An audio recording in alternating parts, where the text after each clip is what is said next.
Where do you think you're going? We're watching episode 2 of the Dungeons & Dragons cartoon from the 80s. If you didn't watch the first episode, you probably don't really need to know anything beforehand, so let's go straight into it. It starts with the kids traveling in the direction that the Dungeon Master told them to. In the middle of this journey, they get ambushed by some giant scorpion, and unbeknownst to them is a random schmo of a knight close by. Both parties end up hiding in their own respective areas, but in the knight's hiding spot there's a random blue dragon hiding in it that somehow he didn't see running into it. So while these kids are hiding in some crevice of a wall, the knight runs out of his hiding spot and gets stuck between the blue dragon and the giant scorpion. And through the grace of some god, Tamora, Jesus Christ, or just a natural 20 on a luck roll, this man ends up surviving unscathed. And so the kids come out of their hiding spot, they see the knight standing alone and figured, oh yeah, he probably took care of them. And of course he doesn't correct them, so now he has this fake hero trope, which I feel like happens a lot in like role-playing games. There's gonna be that one side quest where you get to meet a hero of some town, and then the longer that you meet and talk to them, the more you realize that he just doesn't know what he's doing, and it's just random luck that he got this far. That's this guy.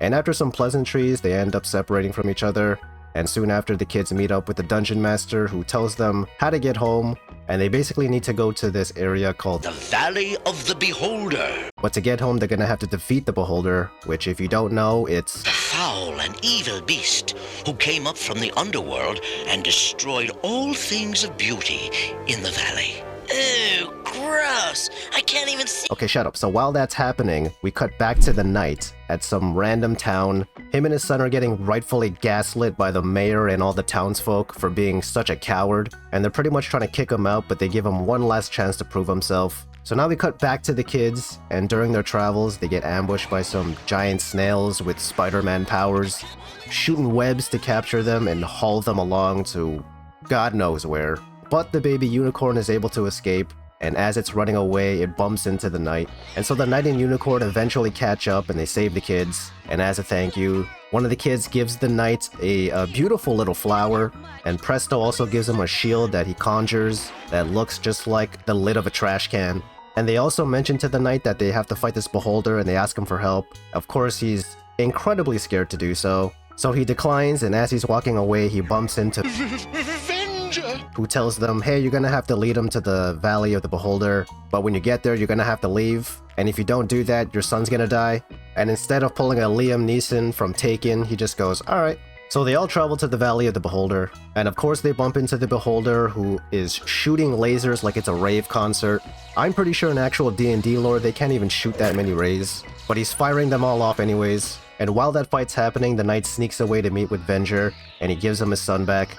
And after Venger throws one last insult at the knight and vanishes, he is a brave boy, not at all like his father. The son runs to the kids' aid to fight this beholder, and the knight soon follows. And we end up seeing the most ridiculous resolution of a beholder battle I have ever seen in my entire life. I don't get it! How did Dungeon Master think beauty could defeat the beholder? That's it! The flower! Sir John! The flower I gave you! Show the beholder the flower! The flower? Where's the flower? What?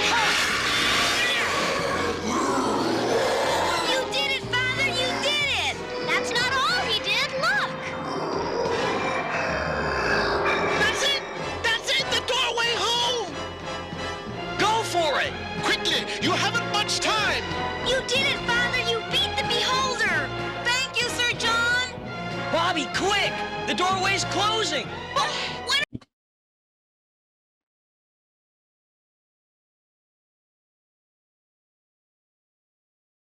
The party defeated a beholder by showing it a flower?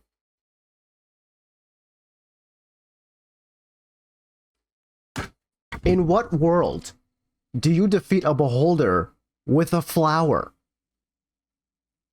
But just as they're about to enter, they see that Venger is actually fighting the knight, and the knight is clearly losing. And so instead of selfishly going back to their home, they stay to help the knight. And Venger gets blasted off like Team Rocket. And during that time, I guess the portal ends up closing, so there's no way back home. But the knight and the kids ended up going their separate ways, and that was pretty much the second episode. But the one thing we learned from this episode is if you see a beholder in a Dungeons & Dragons game, the easiest way to defeat it is giving it a random flower.